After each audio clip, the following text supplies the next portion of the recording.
오늘 저와 여러분에게 하나님의 말씀이 떨어질 것입니다. 여러분들의 마음이 열려서 아버지와 함께 언약을 맺으시는 그런 귀한 역사와 은혜가 있기를 주님의 이름으로 축원드립니다.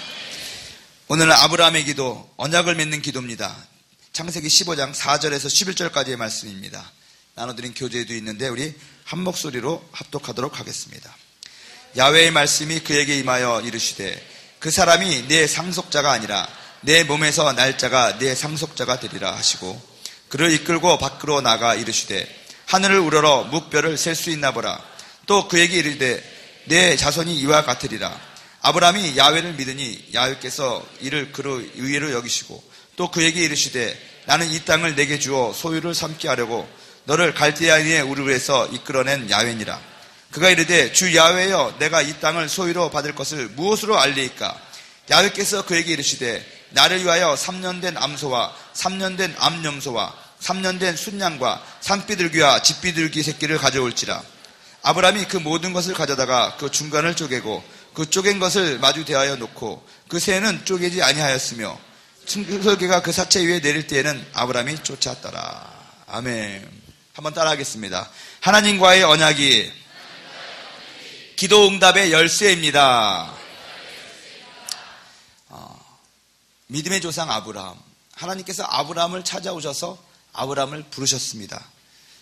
그리고 아브라함은 그 하나님의 부르심에 순종해서 갈 바를 알지 못하지만 길을 나섭니다. 하지만 여기에 아브라함의 고민이 있습니다. 부르심을 받았지만 정작 실상을 알지 못했기 때문에, 뭔가 확실히 알지 못했기 때문에 아브라함은 상당히 괴로워하면서 그 여행을 떠난 것을 우리는 알 수가 있는 것입니다. 여러분, 우리가 에스겔에서부터 기도를 시작했습니다. 분명한 기도의 목적을 갖는데 우리 마음속에서 일어나는 그 소원에서부터 이 기도의 응답의 목표를 두었습니다. 그리고 그것을 이제는 정기적인 기도를 통해서 하나님 앞에 올려드렸습니다. 일단은 우리들과 하나님과의 어떤 핫라인이 생긴 것입니다. 우리들이 기도할 때 기도가 중간에 올라가다가 떨어지지 않고 정말 집중해서 하나님 앞에 올라갈 수 있도록 하나님 앞에 링크를 딱 건 것입니다. 이제 거기다가 그 링크로 우리의 기도 제목이 올라가고 하나님의 응답이 내려와야 되는 것인데, 이 처음에 생각했던 우리들의 소원이 이제 하나님의 소원과 안 맞는 게 좀 있을 거거든요. 그것이 이제 막 수정이 되는 거거든요. 그리고 더해지기도 하고. 첫 번째 그 깎아내는 작업이 뭡니까? 회개였습니다. 특별히 자신의 자아를 치는 것이죠. 자신의 환도뼈를 치는 것이죠. 여러분, 이게 줄이 파이프가 탁 생긴 다음에 거기서 구슬이 왔다리 갔다리 해야 되는데 구슬이 동그랗지가 않고 뭐가 막 찌면 이게 잘 안 올라갈 거 아닙니까? 그게 우리 환도뼈들이 우리들이 하나님 앞에 가는데 자꾸만 걸리적거리게 만드는 것이거든요. 그런 것들이 철저하게 야곱처럼 자아를 치고 자신의 약점을 치고 환도뼈를 치면서 정말 그게 다듬어지는 거거든요. 그래도 둥구스름한 구슬이 돼서 하나님 앞에 두루룩 올라가는 것처럼 지금 올라가기 시작하는데, 올라가기 위해서는 뭐가 있어야 되냐? 목표가 있어야 되는 것입니다. 방향이 필요한 것입니다. 어디로 올라가느냐? 그게 중요한 거거든요. 어떻게 올라가느냐? 그게 중요한 것이거든요. 그게 뭡니까? 비전이에요. 꿈이에요. 그게 다시 말하면 약속입니다. 우리가 비전을 받았다는 것은, 꿈을 꿨다는 것은 하나님과 우리가 언약을 했다는 거예요. 여러분, 하나님의 꿈이 우리들에게는 비전입니다. 우리들한테는 미래지만 하나님한테는 현실이거든요. 하늘에 있습니다. 그 꿈은. 그것을 바라보고 우리가 현실화시키는 것입니다. 적용시키는 것입니다. 그때 그 꿈이 이루어지는 것이죠. 그것을 위해서 우리가 기도하는 것이죠. 그런데 이 하나님이 주시는 꿈은 비전이라고 얘기할 수가 있는데, 하나님이 주시지 않는 자신의 어떤 정욕과 자신의 어떤 그 욕망에서 만들어진 꿈이 있습니다. 그거는 비전이 아니죠. 그거는 개꿈이죠. 그거는 망상이죠. 하나님이 주시는 꿈을 우리가 가져야 됩니다. 그것이 비전입니다. 그것은 어떻게 해서 만들어지냐? 하나님이 우리들에게 하나님과 우리가 약속을 해서 하나님과 우리가 언약을 맺으면 그것이 비전이 되는 것이고, 그 비전은 흔들리지 않는 것입니다. 그 비전은 결국 우리를 하나님의 그 나라로 인도하게 만든다는 것입니다. 오늘 그것을 받아야 된다는 것입니다. 나의 기도의 제목이 하나님과 약속을 함으로 말미암아서 그것이 하나님의 것이 되어야 된다는 것입니다. 예를 들어가지고 아버지 날 위해서 이걸 해주세요. 요청을 합니다. 근데 아버지가 처음에는 그게 싫었어요. 그런데 나중에 동의를 합니다. 그래 한번 해보자. 그러면 내가 원하는 것이 이제 내 것만이 아니라 아버지 거가 되는 것입니다. 그러면 아버지가 알아서 그것을 위해서 투자도 하고 그것을 위해서 뭐도 알아보고 하면서 이끌어가는 거 아니겠습니까? 나를 위해서 아버지가 그걸 도와주는 것이죠. 근데 그런 걸 갖다가 이게 하나님의 아버지의 꿈과 내 꿈이 같아지는 거잖아요. 근데 이런 작업이 없으면 혼자서 고생한다는 것입니다. 그리고 나중에 아버지는 알지 못했다는 것이죠. 너가 그랬었니? 여러분, 이러한 작업을 우리가 좀 해야 됩니다. 우리가 회개를 했잖아요. 그럼에도 불구하고 회개는 언제까지 해야 되냐? 여러분들의 환도뼈가 부러질 때까지 하라고 그랬잖아요. 환도뼈가 부러질 때 아파요. 여러분, 우리가 스스로 저지른 일에 대해서 하나님이 용서해 주지만 그 죄의 대가가 있는데 그것이요 우리들의 마음을 괴롭게 합니다. 힘들게 합니다. 그것을 포기하고 그것을 내려놓을 때 상당히 감정적인 고통이 수반이 됩니다. 근데 그것을 통과해야 돼요. 사실은요. 이게 100% 다 그런 건 아니겠지만 제 경우에는 그랬습니다. 이 고난을 빠져나오는 일 가운데 하나가 나의 환대뼈를 치는 것인데 내가 가지고 있는 것들을 내려놓는 것인데 그것이 참 어렵더라고요. 힘들더라고요. 근데 그러한 그 감정적이고 그런 영적인 고통을 겪고 난 다음에 비로소 내 연약한 것이 부러졌는데 이스라엘이라는 하나님의 축복이 임하더라고요. 그리고 이제는 내 힘으로 사는 것이 아니라 하나님의 힘으로, 하나님이 도와주시는 그 힘으로 살게 되더라고요. 근데 그럼에도 불구하고 뭔가 마음속에 불안한 감이 많이 있습니다. 그리고 늘 죄책감이 남아 있습니다. 난 쓸모없는 사람인 것 같아. 내가 또 실수하면 어떡하지? 내가 또 넘어지면 어떡하지? 그런 실수. 어떤 분이 알코올 중독이었는데 진짜 하나님의 은혜로 딱 술을 안 먹었거든요. 그럼에도 불구하고 그는 늘 마음 가운데 두려운 것이 있어요. 이러다가도 텔레비전에서 술 먹는 장면만 보면 나도 술 먹고 싶어지겠지. 제가 아는 선배 목사님은 당구를 그렇게 쳤대요. 당구를. 여러분도 아마 이 간증 들어본 사람 있을 거예요. 예수 믿고 나서도 당구를 너무너무 좋아해가지고 학교 선생님이셨는데 주회종 되기 전에 버스에서 내려가지고 사거리인데 횡단보도를 건너면 똑바로 가면 그분의 집인데 거기서 우회전하면 횡단보도를 건너서 이렇게 가면은 당구장이라는 거예요. 근데 나는 당구를 치지 말아야지 하면서도 자기도 모르게 횡단보도를 건너면 옆으로 갔다는 것입니다. 그래가지고 너무너무 괴로워가지고 어떻게 하면 이 당구를 안 칠 수 있을까? 그래서 일부러 버스를 거기서 안 내리고 한 정거장 더 가가지고 저 뒤로 해서 집에 가기도 했는데 그분의 걱정은 늘 저러다가도 길거리에 당구대 표시만 있는 그거 보면 내가 또 실족하게 될 건데 어떻게 될 건가? 늘 두려움 속에 살았다는 거예요. 우리도 그렇잖아요. 다시 죄지면 어떡하지? 다시 과거로 돌아가면 어떡하지? 회개했음에도 불구하고 늘 뒤로 돌아갈까봐 걱정하는 것이 우리들의 마음입니다. 그때 필요한 것이 뭡니까? 약속이에요.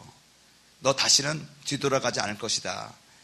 내가 너한테 특별한 사명을 주고 내가 너와 함께하는 증거를 보여주고 너는 내 것이라는, 너는 이제 뒤로 가는 것이 아니라 앞을 향해서 갈 수 있는 내가 목적지를 줄 것이고 표적을 줄 것이고, 이게 약속이거든요. 이것이 비전이거든요. 여러분, 이 약속을, 이 야곱의 기도까지 성공한 사람은 한 단계 더 업그레이드 돼가지고 아브라함이 했던 하나님과 약속하고 하나님과 언약 맺는 그 기도가 반드시 있어야 된다는 거예요. 그래야지 여러분들이 과거로 돌아가지 않습니다. 더 깊은 기도의 세계로 들어갈 수가 있다는 것입니다. 그렇다면 여러분, 이 아브라함이 가지고 있던 갈등과 아브라함의 경우는 어땠습니까? 오늘 성경에 보면 갈대아 우르에서 살고 있던 아브라함을 하나님께서 부르셨습니다. 갈대아 우르에서 아버지 데라와 함께 살고 있던 아브라함이 길을 나서다가 그의 형제 한 명이 죽습니다. 그래서 하란이라는 곳에 머무릅니다. 하란에서 아버지는 같이 여행을 시작했지만 거기서 머물러 버리고 맙니다. 그리고 아브라함만 다시 조카 롯을 데리고 그의 가족과 함께 떠납니다. 아브라함은 그때 하나님을 잘 알지 못했습니다. 잘 알지 못했지만 왠지 떠나야 될 것 같아서 알지 못하는, 내가 완전하게 인식하지 못하는 어떤 존재가 있는데 그 존재가 나를 이끄는 거예요. 뭐에 홀린 것처럼. 우리도 살다 보면 그렇습니다. 이거 하면 확실하지는 모르는데, 확실한 건 아닌데 왠지 이걸 해야 될 것 같아가지고 그걸 하는 경우가 많이 있습니다. 제가 한 집사님의 간증을 들었는데 그 간증은 놀랍더라고요.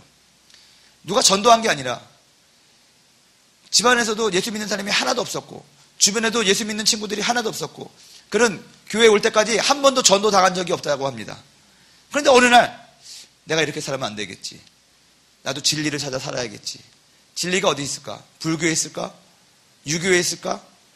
어디 있을까? 왠지 교회를 가고 싶어서 성당이 아닌 교회에 가고 싶어가지고 교회를 찾다가 이왕이면 그러면 제일 유명한 교회를 찾아가자. 그래가지고 여의도 순복음교회를 왔다는 그런 간증이 있습니다. 근데 그분은 자기가 스스로 뭔가 알지 못하지만 나는 이 교회에 와야 될 것 같다는 생각으로 와가지고 한 몇 년을 힘들게 지냈답니다. 왜냐하면 뭔지 알지 못하는 그런 힘에 이끌려서 여기에 왔는데 그 다음에 그 사람을 반가워해주는 사람이 아무도 없는 거예요. 전도를 누가 해왔으면 그 전도해온 사람이 그 사람도 챙겨줘서 새신자 훈련도 시켜주고 밥도 같이 먹고 어디 구역에도 들어가고 그럴 텐데 이 혼자 오니까 아무도 그 사람을 관심하지 않는다는 거예요. 이게 참 아이러니하죠. 스스로 찾아오신 분을 우리는 환영하고 인정하고 모셔드려야 되는데 우리는 내가 알지 못하는 사람이니까 새신자가 왔는데도 너 왔니? 그렇구나. 아무런 관심을 안 갖는 거예요. 저는 그분 간증 듣고 상당히 감동받은 게 뭐냐면 이 사람은 정말로 2, 3년을 교회에 출석하면서도 저렇게 냉대받고 천대받으면서도 꿋꿋하게 교회에 나왔구나. 이거 하나님이 하신 것인데 다시 말하면요. 우리들이 회개를 많이 해야 된다는 것입니다. 우리 청년들은 안 그렇습니까, 여러분? 아는 사람들은 우리가 반갑게 맞이해 주지만 모르는 사람이 오면 별 관심이 없는 것 같아요. 그래서 기웃기웃 가다가 그냥 믿음을 잃어버리고 세상으로 다시 나가는 거예요. 한 명이라도 여러분 내가 모르는 사람이다 그러면 새신자라고 생각을 하십시오. 그리고 인사하는 거예요. 할렐루야. 요즘에 저는 저를 알아보는 사람이 좀 있는 것 같아요. 저는 모르지만. 그래서 지나가다가도 누가 나랑 눈이 마주치면 할렐루야 하고 인사를 합니다. 가게에서도 이 여의도 일대에서는요, 저는요, 무조건 인사를 해요. 여의도 백화점 앞에서도 누가 나를 쳐다보는데 눈이 마주쳤다 그러면 웃습니다.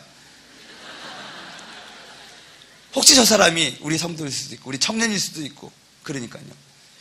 여러분, 우리 이 모임에서도요, 옆에 누가 앉았는데, 우리 구역 식구도 아니고 모르는 사람이네? 그러면 일단 안녕하세요. 인사부터 하세요.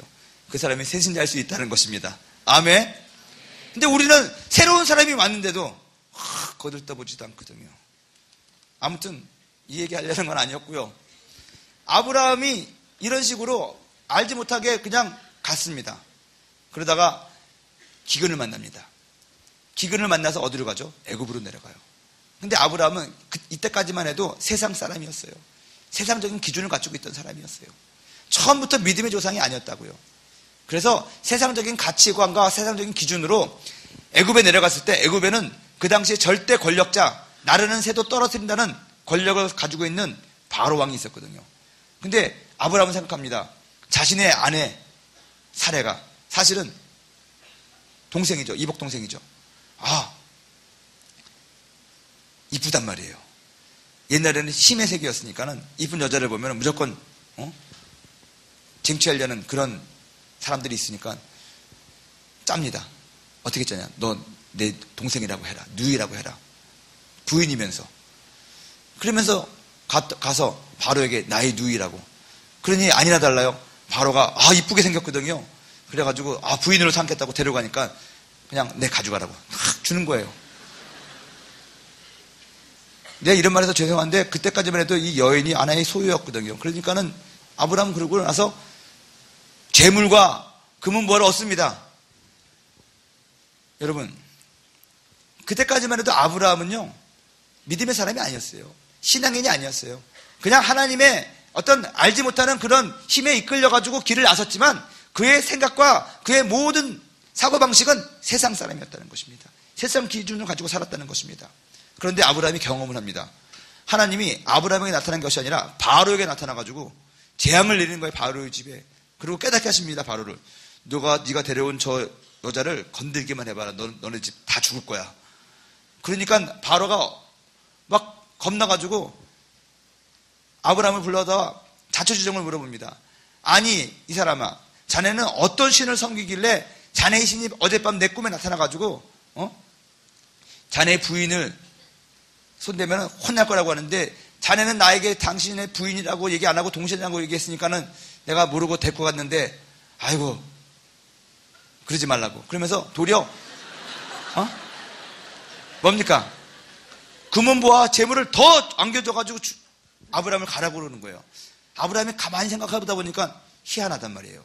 저 절대 권력을 가지고 있는 바로가 무슨 경험을 했길래 갑자기 내 하나님 얘기를 하면서 부인을 돌려주고 그리고 그 다음에 왜 속였냐고 따지지도 않고 왜 나를 곤란하게 했냐고 윽박도 지르지 않고 빨리 데리고 가라고. 그러면서 내가 여전에 나한테 줬던 그 재물과 그런 거 뺏어가지도 않고 더 줘가지고 나를 보낼까. 그러면서 생각하는 거예요. 이것 봐라. 내가 아는 하나님, 나를 부르신 그 하나님이라는 야훼라는 분이 만만치 않은 사람인가 보다. 아니 그런 신인가 보다. 하나님의 능력에 대해서 조금 알아가는 거예요. 그러고 나서 어느 정도 마음 가운데 이제 하나님에 대해서 한 0.1% 알아갔거든요. 아, 나를 부르신 이 야훼는 대단한 능력을 가지신 분이구나. 그러다가 그 대단한 능력은 뭐냐? 이 세상을 정말 좌지우지하는 바로보다도 세다라는 것을 알게 된 것이거든요. 아브라함이. 그 다음에 아브라함하고 롯의 조카가 싸워요. 소유가 많아져가지고 싸우는 거잖아요. 그러면서 너는 우회라 나는 좌한다 해가지고 이제 갈라지잖아요. 조카 롯이 소돔에 가서 살았는데 그돌라오멜이라는 이 왕의 연합군이랑 소돔에 있는 왕들하고 싸움이 벌어져요. 그돌라오멜이라는 왕이 절대 권력을 그 당시 고대 근동에서 절대 권력을 가지고 있었는데 그 조그만 나라로부터 조공을 받았는데 이 네 나라가 조공을 안 바치는 거예요. 그 중에 하나가 소돔 왕이었어요. 그러다 보니까 그돌라오멜이 화가 나가지고 자기를 따르는 그 연합군들을 딱 뒤합을 해가지고 전쟁을 해가지고 이제 롯이 죽게 되었다는 거예요. 그 소식을 듣는 아브라함은 또 알지 못하는 힘에 이끌려가지고 자신의 가신들을 사병을 데리고 가서 그돌라오멜하고 싸우는 거예요. 여러분 상대가 안 되는 거거든요. 일개 사병들이 미군 영국 연합군하고 싸우는 거나 마찬가지거든요. 그런데 자기는 얼떨결에 그렇게 막 해서 일단 조카 롯을 구해야겠다라고 막 갔는데 아니 그 대연합군이 그돌라오멜 왕을 이겨요. 그러니 갑자기 아브라함이 생각하는 거예요. 이건 수치적으로 상식적으로 봤을 때 절대로 불가능한 일인데 어떻게 이게 가능하게 됐을까? 그러면서 마음 가운데 또 하나의 의심이 드는 거예요. 그러다가 그러고 있는데 갑자기 멜기세덱이라는 사람이 나타나가지고 막 아브라함을 축복하는 거예요. 그러면서 뭐라고 축복하냐?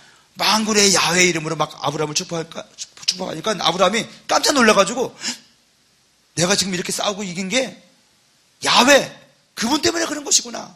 그걸 깨닫는 거예요.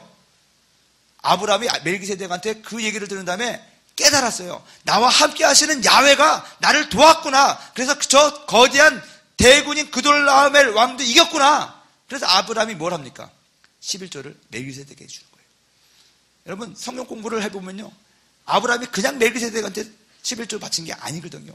깨달았다는 거예요. 멜기세덱의 축복을 통해서 아브라함은 와 나를 도와주는 분이 야훼 하나님이셨구나. 내가 지금 하나님의 손에 붙잡혀 있는 것이구나. 그걸 깨닫고 멜기세덱에게 11조를 드린 거예요. 그게 예배거든요. 여러분 이 아브라함이 점차로 자기가 뿌옇게 알았던 것을 조금씩 알아가고 있는 것입니다. 그걸 알고 나서 이제 하나님께서 아브라함에게 나타나시는 장면이 오늘 15장 1절의 장면이거든요. 여기 보면은요, 이 환상 중에 15장 1절에 보면은 이에 야훼의 말씀이 환상 중에 아브라함에게 임하여 가라사대라는 말이 나와요. 아브라함이 멜기세덱에게 그 하나님에 대해서 완전하게 깨닫은 다음에 11조를 내면서 하나님을 예배합니다. 그러자 누가 나타나냐? 야훼 하나님이 나타나는 거예요. 환상 중에 나타나는 거예요. 그리고 아브라함에게 얘기하시는 것입니다. 그때 아브라함이 은혜를 받아가지고 하나님한테 반응합니다. 주여, 나를 갈대아 우르에서 불러내신 주님이시죠? 맞죠? 나로 말미암아 천하 만민이 복을 얻을 거라고 그랬죠? 내 후손이 생긴다고 그랬죠? 아, 주님 감사합니다. 나한테 이런 축복 주셔서. 근데 나는 나이가 많고 우리 부인도 이제 나이가 많아서 아이를 가질 수 없으니 내 집에서 길리운 자, 나의 아들과도 똑같은 자 엘리에셀이 나의 후손이 될 것입니다. 아브라함 딴에는요, 하나님 앞에 정말 충성을 다하는 것입니다. 하나님을 이제 알았거든요. 하나님, 나를 통해서 내 태로부터, 우리 가문으로부터 메시아가 나가고 천하 만민이 복을 얻을 어떤 뭔가가 큰 민족이 이루어질 거니까 그렇게 나를 사용하여 주십시오. 대신에 나는 지금 인간적으로 생물학적으로 끝났습니다. 자녀를 갖기에는. 근데 내 집에서 기르는 엘리에셀은 내가 어렸을 적부터 내가 키운 내 아들과 마찬가지입니다. 꼭 내가 나의 아들입니까? 내가 길렀는데 아들처럼 길렀는데 나한테 입양해가지고 성도 내 성을 넣고 그래가지고 하면 되는 거 아니겠습니까? 이때까지의 모습은요, 아브라함이 하나님 앞에 이제 헌신한다고 했는데 자기 생각대로 헌신하는 거예요. 내 생각대로 헌신하는 거예요. 여러분, 중요한 게 있어요. 하나님의 일을 하는 데서는 하나님은 자원자는 쓰지 않고 착출병을 쓴다고 그랬잖아요. 이게 무슨 뜻이냐면은 하나님의 부르심과 하나님의 어떤 말씀에 의해서 우리가 일을 하는 것이지, 하나님의 능력으로 우리가 일을 하는 것이지, 하나님의 뜻 가운데서 우리가 살아가는 것이지, 우리가 하나님을 만들어주고 우리가 우리의 힘으로 뭔가를 하는 게 아니라는 거예요. 우리가 처음 예수 믿으면은요, 자기 열심이 많습니다. 은혜 받았으니까 뭐라도 주님한테 뭔가 해보고 싶은 거예요. 저도 선교사 처음에 나갔을 때 얼마나 열심히 했는지 몰라요. 정말 주께서 나에게 은혜를 주셨기 때문에 나를 선교사로 삼으셨기 때문에 나는 이 한번 부셔지도록 내가 선교 일을 할 것이다. 잠도 안 자고 전도하고 다니고. 여러분, 우리 성도들이 저한테 그랬어요. 우리 존 다이는, 제 이름이 존 다이였는데, 존 다이는 졸지도 주무시지도 않는다고요.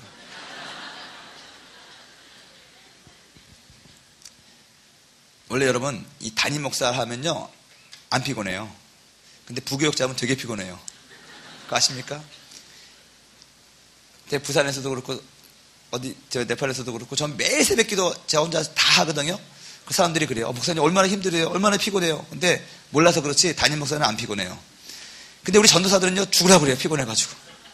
근데 제가 대교구장 하면서, 기간장 하면서 부교육자를 해보니까요, 새벽에 나오는 게 왜 이렇게 힘들어요? 뭔가 이렇게 따라가는 게 너무너무 힘들고 지치는 거예요. 이게 이제 주인의식의 차이거든요. 이게. 근데 중요한 거는 제가 주인이 되니까 안 피곤하고 제 열심으로 막 했다는 거예요. 근데 열매가 없어요. 될 것 같은데 안 되더라고요. 근데 제가 저는 네팔에서 처음 목회 사역을 시작할 때 성교국에서 잠시 전도사 하다가 한 1년밖에 사역 안 하고 곧장 선교사가 돼가지고 제 스스로 제 혼자 목회를 했거든요. 그래서 제대로 된 부교육자를 해본 적이 없어요. 항상 대장했어요. 세상 말로 말하면. 그러다 보니까 열심히 있었는데 권위에 순종하는 법에 대해서 몰랐던 것 같아요. 제가 부교육자 생활하면서 뭘 배웠느냐? 예수님께 순종하는 것을 배웠어요. 결론부터 얘기하면 이 목회라는 것이 내가 하는 것이 아니라 주님이 하는 거거든요. 그래서 담임 목사는 예수님이고 나는 담임 목사님의 예수님의 영원한 부교육자거든요. 그 예수님의 말씀을 듣고 거기에 순종하고 살아가는 거예요. 내 목회하는 것이 아니라 주님 목회하는 것이고, 내 교회가 아니라 주님 교회고, 그거를 내가 담임 목회할 때는 몰랐는데, 여기 여의도 순목회 와가지고 부교육자면서 내가 깨달았다는 거예요. 아브라함도 그렇고 저도 그렇고 열심으로 했습니다. 그런데 하나님이 원하시는 것은 내 열심이 아니라 하나님의 열심에 동참하는 나를 원하는 거예요. 아멘. 하나님이 아브라함에게 그러는 거예요. 그 사람이 엘리에셀이 내 상속자가 아니라 내 몸에서 날 자가 내 상속자가 되리라. 하나님의 뜻과 우리 아브라함의 뜻이 달랐죠. 이제부터 이제 아브라함의 생각이 패러다임이 변하기 시작하는 거예요. 내 중심에서 생각하던 것들이 이제는 하나님 중심에서 생각하게 되는 거예요. 우리는 생각합니다. 나는 할 수 없습니다. 나는 내가 가지고 있는 능력과 내가 가지고 있는 배경과 내가 가지고 있는 어떤 모습을 봅니다. 그리고 나는 할 수 없다라고 얘기합니다. 그런데 믿음의 사람이 되면은 나는 할 수 없지만 나와 함께 하시는 하나님은 할 수 있습니다. 바라지 못하는 중에 바라게 되는 것입니다. 꿈을 꾸게 되는 것입니다. 여러분, 아브라함이 이제 이 훈련을 받게 되는 거예요. 기도하며 회개하며 많이 변했지만 우리는 여전히 내 중심으로 하나님을 믿는 것을 봅니다.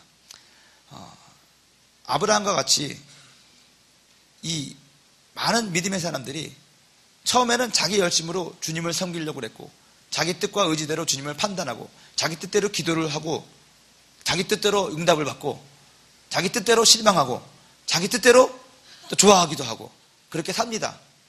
그러다가 하나씩 하나씩 바뀌어가는 거예요. 점점 변해가게 되는 것이에요. 이 패러다임 시프트라고 하잖아요. 이 패러다임의 변화는요, 우리가 믿고 있는 신념의 변화인 거예요. 가치관의 변화가 되는 거예요. 그래서 저는 우리 신앙의 그 근본적인 것이 회심이거든요. 본질이. 회심은 뭐냐? 우리 인간의 가치관의 변화라고 생각을 해요. 여전히 예배도 드리고 여전히 기도도 하고 모든 신앙생활을 종교적인 생활을 다 하는데 자신의 가치관이 변하지 않은 사람이 있어요. 여전히 세상적인 가치관을 가지고 있어요.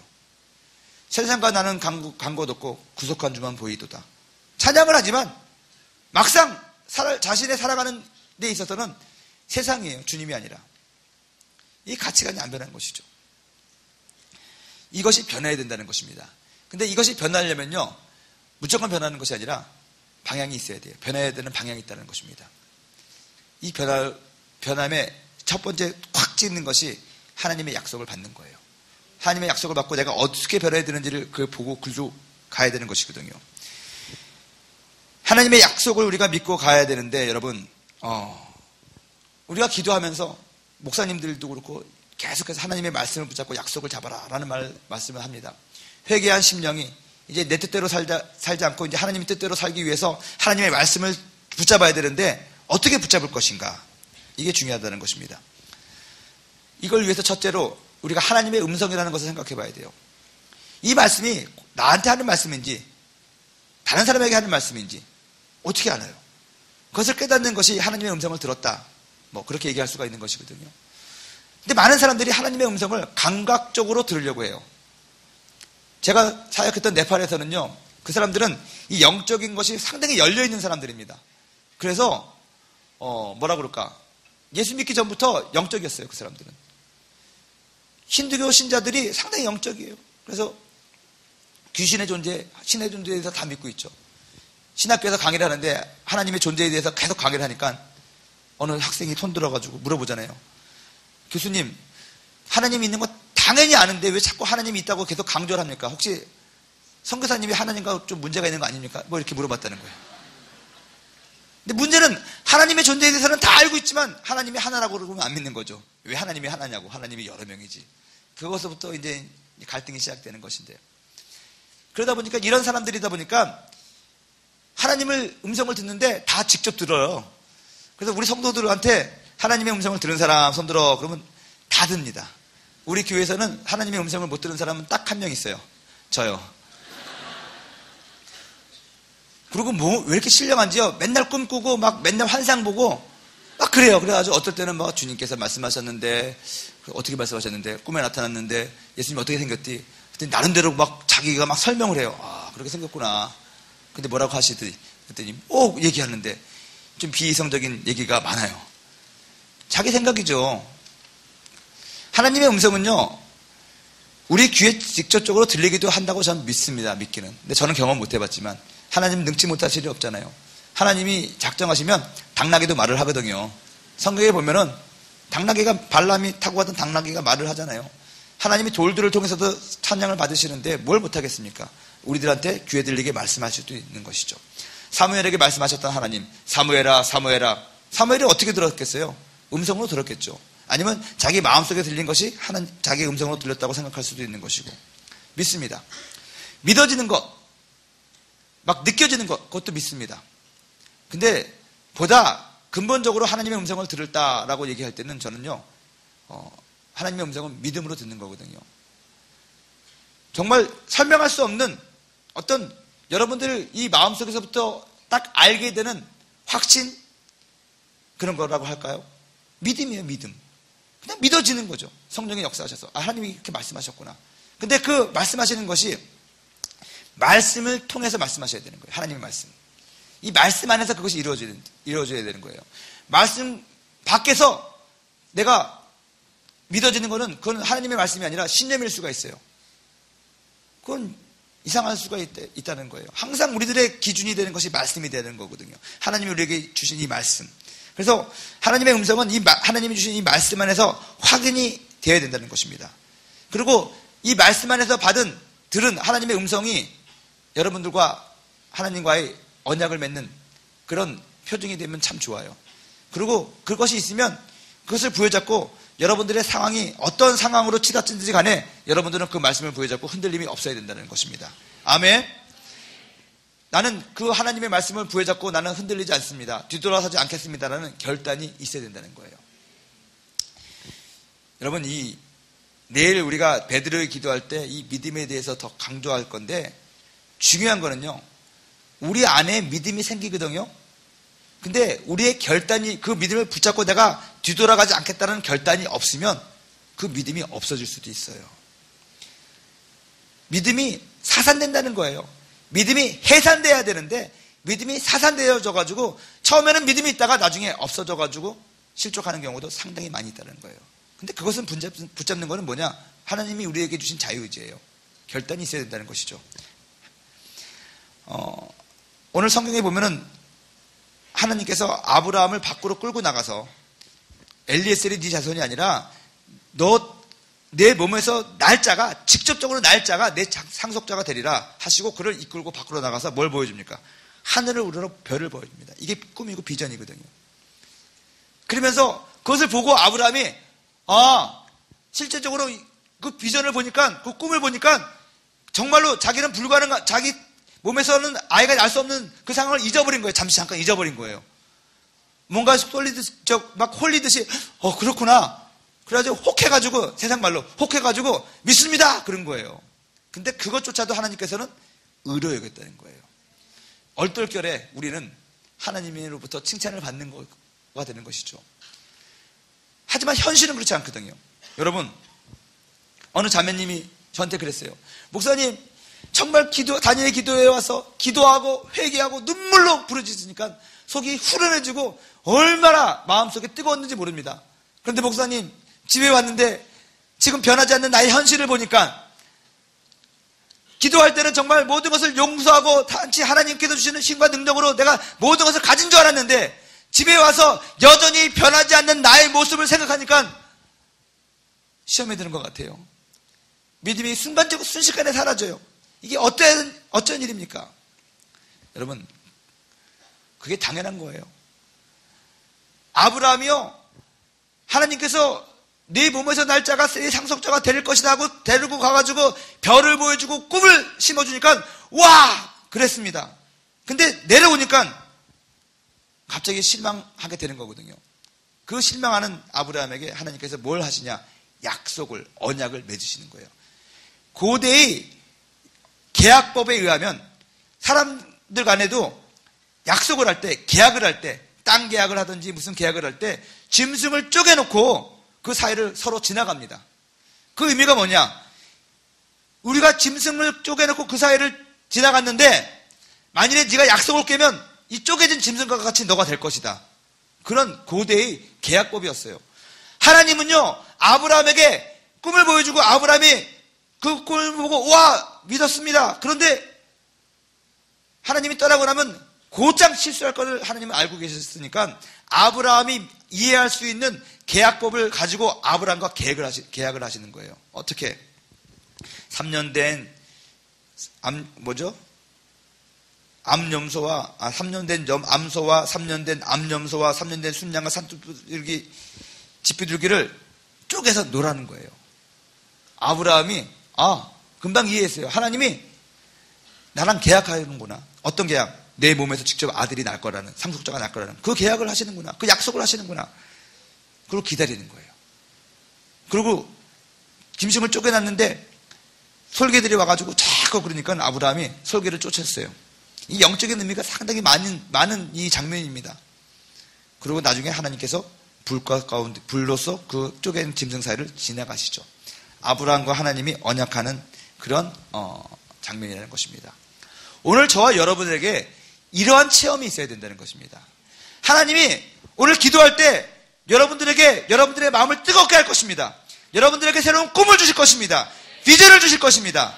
여러분들은 성령 충만해서 아브라함과 같이 믿을 것입니다. 근데 그걸로 충분하지 않고요. 하나님이 여러분들과 언약하는 약속을 받으셔야 된다는 것입니다. 우리 이 기도가 깊어지기 위해서는요, 이 하나님과의 언약을 맺는 약속의 말씀을 가지고 그 말씀을 부여잡고 기도해야지 이 기도가 땅에 떨어지지도 않고 기도가 사산되지도 않고 기도의 제목이 온전해질 수가 있다고 저는 믿습니다. 제가 미국에 처음에 갔는데 상당히 힘들었습니다.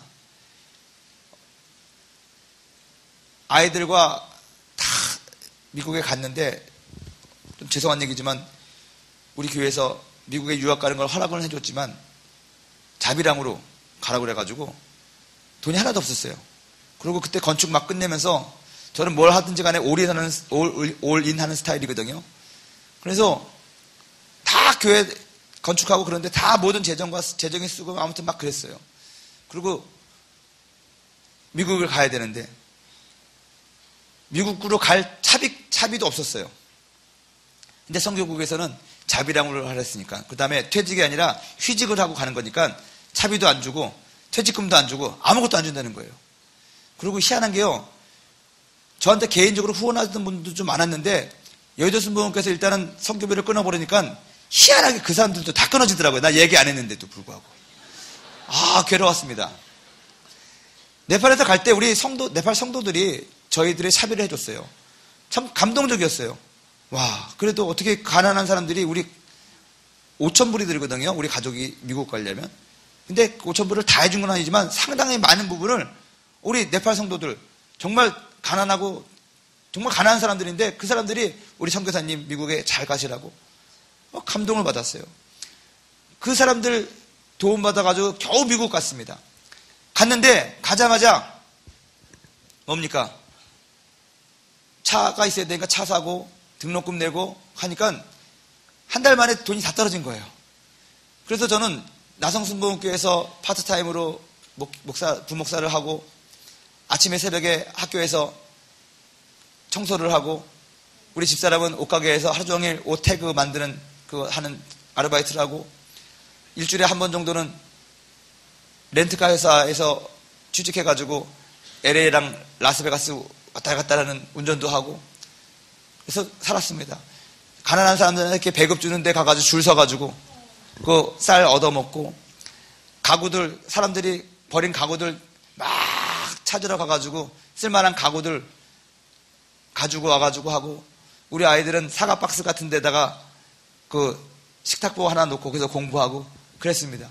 한인교회에서 가난한 사람들에게 구제품을 주기 때문에 거기에 앉아가지고 선교사인데 나름대로 잘 나가는 선교사였는데 그 사람들이 쌀 20kg짜리 하고 뭐 하나 주면서요 사람 한 2시간 앉혀놓고 내가 보기에도 지루한 그 행사와 있는 생색 없는 생색을 다 내면서 감사합니다 감사합니다 하고 사진 막 찍고 그래야지 2시간 반 그렇게 고생을 하면 쌀 20kg 하고 라면하고 몇 가지 샴푸랑 생필품을 줘요.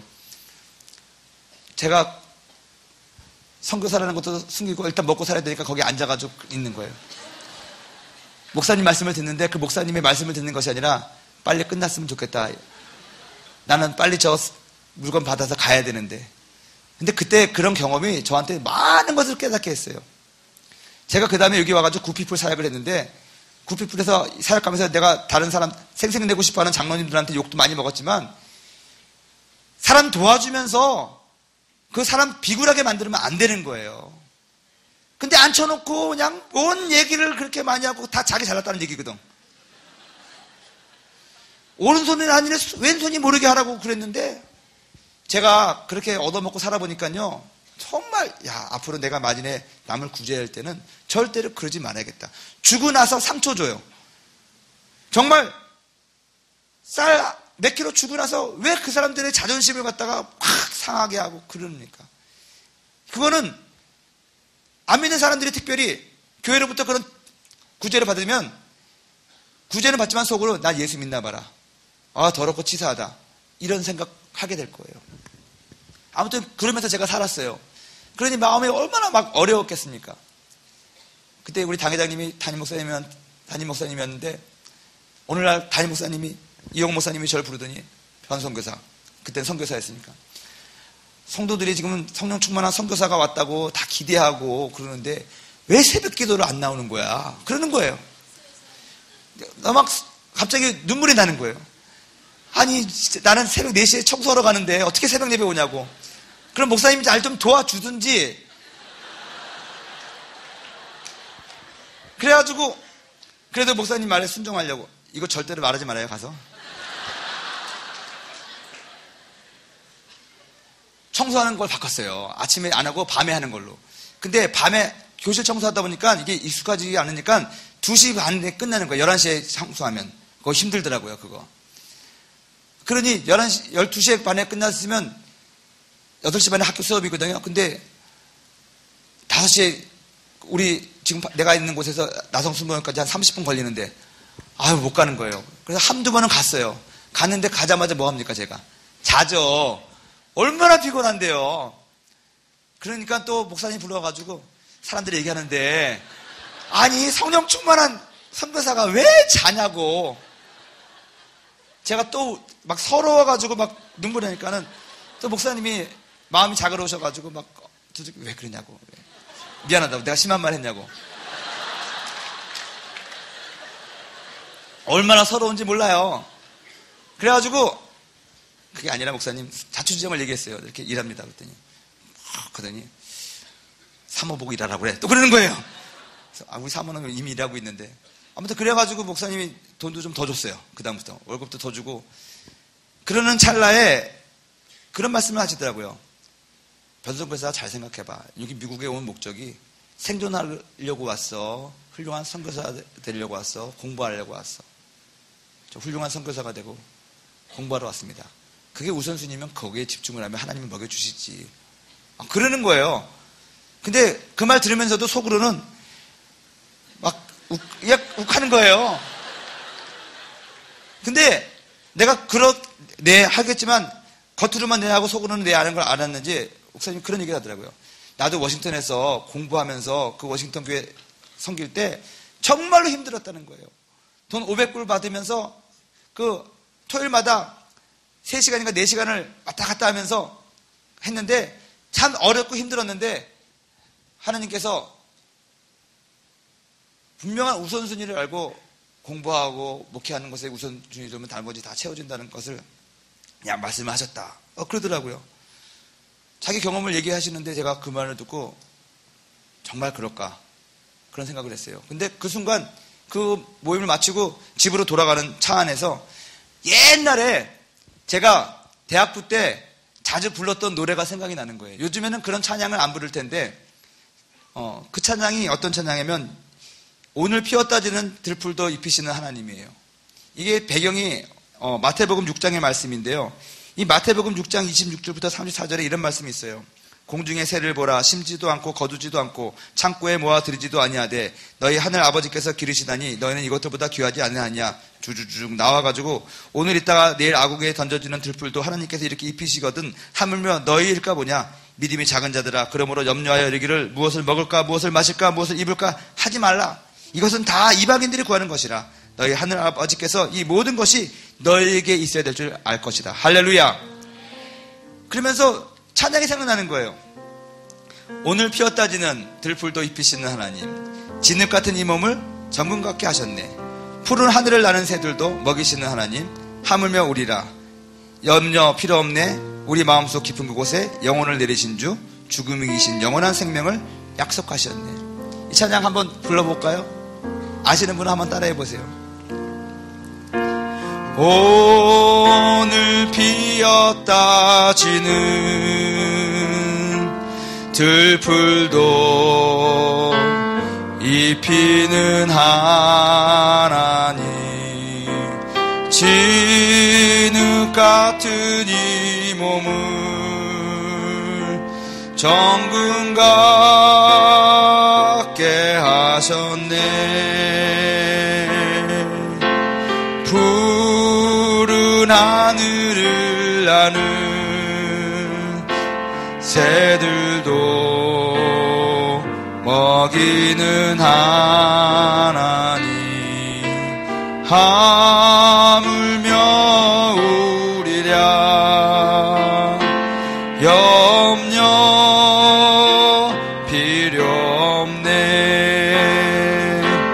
우리 마음속 깊은 그곳에 영혼을 내리신 주, 죽음이 이기신 영원한 생명을 약속하시었네. 오늘 피었다 지는 들풀도 입히는 하나님, 진흙 같은 이 몸을 정금 같게 하셨네. 아멘.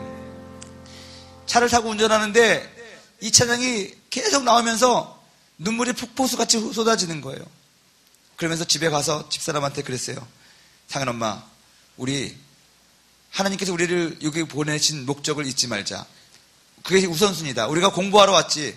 공부해서 정말 업그레이드가 돼서 훌륭한 선교사가 되고자 여기 왔지. 우리가 먹고 살려고 여기 생존하기 위해서 온 거 아니지 않느냐. 마태복음 6장에 이런 말씀이 있다. 그래서 집사람도 비슷한 것을 경험을 했더라고요. 그래가지고 우리 둘이 기도하면서 모든 아르바이트를 다 그만둬 버렸습니다.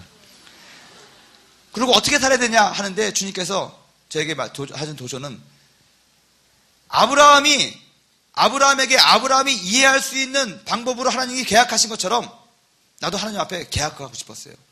그래서 주님한테 기도했습니다. 하나님, 우리 5가족이 미국에서 한 달 동안 살 수 있는 액수를 제가 적었습니다. 우리 렌트비, 우리 식비, 그다음에 학비 쫙 계산하니까는 적어도 우리 5가족이 외식 한 번도 안 하고 절약하고 아껴 쓰고 절약해가지고 살아도 3,000불이 필요한 거예요. 3,000불이. 그래서 하나님, 이제부터 나는 11조 300불 냅니다. 수입 하나도 없었는데 나는 300불 냅니다. 그래서 미국에는 체크라는 것이 있어요. 이미 그거 체크 끊어놓으면요, 한 2, 3일 후에 은행에서 찾아가거든요. 잔고가 없으면 저는 신용불량자가 되는 거예요. 그런데 무슨 배짱인지 300불 체크 써가지고 주일날 11조 딱 낸 거예요. 왜냐하면 주님, 우리 가족이 사치하게 살지 않냐고 기본적으로 사는데 3,000불 필요한데 하나님이 나한테 3,000불을 주셔야 됩니다. 그래서 나는 11조 무조건 냅니다. 근데요, 그때부터요, 하나님이 희한한 방법으로 저를 먹이시고 입히시는 거예요. 그러면서 주님께서 저에게 주신 첫 번째 사인이 뭐냐? 내가 너를 부르셨으니 정확하게 너를 책임져주고 공급해 주겠다는 거예요. 제가 처음으로 11조 300불을 냈을 때 시애틀에 있는 어느 목사님이 전화가 와가지고 갑자기 설교를 해달랍니다. 부흥회를. 그래서 부흥회를 갔습니다. 2박 3일. 마지막 날 목사님이 그래요. 우리 변성교사님 열심히 공부하시고 하시는데 우리 격려차 학비라도 좀 보태라고 헌금을 한번 더 거둡시다. 그 교회는 큰 교회가 아니라 한 70명, 80명밖에 안 되는 조그만 교회였습니다. 헌금을 한번 더 거뒀어요. 그리고 거둔 돈을 다 계산해가지고 강사비랑 다 해가지고 체크로 써줬어요. 1불도 다 챙겨가지고 2,994불을 써줬어요. 2,994불을 가지고 왔습니다. 제가 참고로 거기는 3개월에 한 번씩 학비를 내는데 학비가 3,000불이 좀 넘었어요. 근데 미국에는 그랜트라는 것이 있어요. 장학금이 아니라 그랜트라는 것은 학교에서 돈을 다 이게 모금해가지고 그 모금한 돈을 학생들에게 골고루 나눠주는 거예요. 그게 그랜트예요. 첫 학기에는 그런 것이 없었는데 두 번째 학기부터는 저한테도 그랜트를 준다는 거예요. 그래서 학비에서 그랜트가 빼진 돈이 얼마냐? 2,994불인 거예요. 할렐루야. 근데 이러한 일이 한 번만 있는 것이 아니라 이장균 목사님이 그때 하와이에 있었는데 저보고 설교하러 오래요. 거기 강종모 목사님도 있었고. 그래서 하와이 가가지고 설교를 했어요. 두 교회에서 헌금을 두 번 받았어요. 설교를 다 하고. 사모님이 집사람 뭐 사주라고 돈도 좀 집어줘가지고 다 줬는데 그걸 계산해 보니까 또 2,994불인 거예요. 영국을 들렸어요. 이라크에 집회하러 갔다가 오면서 영국에 잠깐 우리 목사님이 잠깐 드리라고 그래가지고 설교 한 번 하고 왔는데 목사님이 파운드를 주고 성도들이 막 헌금을 해주셨어요. 파운드를 받았어요. 와, 이게 뭐냐? 그래가지고 궁금해가지고 왜냐면 그때도 이제 겨울 학기비 낼 때였거든요. LA 오자마자 환전을 했습니다. 파운드를 환전했더니 2,994불이에요. 할렐루야. 여러분 한 번 더 있어요. 아직 박수 치지 말아요. 시카고 교회 부흥회를 갔는데 거기 여성교회에서 1년 동안 동전을 모았어요. 25센트짜리 동전을 다 모아가지고 이만큼 모아놨어요. 근데 이거 선교지에 보내려고 했는데 선교사님도 선교사니까 이 뭐야 학교에 붙으라고 해가지고 끄는 가방에다가 가득 찬 동전을 줬어요. 저한테. 그 은행에 가지고 했는데 2,995불인가 그랬어요. 할렐루야. 주님께 영광을 돌립니다. 여러분, 아브라함은요, 하나님이 그 갈라진 고기 사이로 지나가는 것을 보고 하나님을 완전히 신뢰하고 믿게 되었어요. 너의 자손으로부터 천하만민이 복을 받을 것이고 내 몸에서 상속자가 나타날 거라는 것을 굳건히 믿은 거예요. 그 말씀을 붙잡은 거예요. 저는 제 삶에 있어서 이 마태복음 6장의 말씀을 붙잡고 있어요. 그래서 이 땅에 내가 제사를 안 모으더라도 하나님이 나를 먹이시고 입히실 거라는 분명한 확신이 있어요. 이걸 가지고 기도하는 거예요. 여러분들에게 오늘 제가 도전하는 것은 하나님 앞에서 기도할 때 정말 약속을 구하시고요, 말씀을 구하시고요, 언약을 맺자고 표적을 구하시라는 거예요. 지금 그래야지 이제 여러분들이 더 흔들리지 않냐고 주님께서 주시는 그 응답의 은혜를 체험할 수 있다는 것입니다. 아멘. 아브라함이 쪼갠 사이를 호시탐탐 노리는 솔개들을 쫓았죠. 여러분들이 솔개를 쫓아야 돼요. 여러분들이 하나님 앞에서 약속의 말씀을 받고 나서 표적을 구하잖아요. 그런데 마귀가 시험을 해요. 아브라함이 솔개를 쫓았듯이 여러분도 쫓아야 되는데 어떻게 쫓냐? 예배와 기도예요. 꾸준히 예배 나와가지고 여러분들의 그 실족하려는 마음을 다스려야 되는 거예요. 예배하러 왔는데 누가 자리 맡아두고 있어도 그거 신경 쓰지 말고 끝까지 나는 예배에 성공하고 내가 기도할 것이다. 그래서 내 마음이 도둑질 당하지 아니하고 솔개가 와가지고 내가 지금 구하고 있는 표적을 먹지 않도록. 아멘. 이것이 우리들에게 필요한 기도, 아브라함의 기도라는 거예요. 이 기도가 어떤 사람은 하루 걸릴 수가 있고 어떤 사람은 며칠이 걸릴 수가 있어요. 여러분 참고로 제가 지금 이 기도에 대해서 쭉 설교를 하는데 어떤 분은 그래요.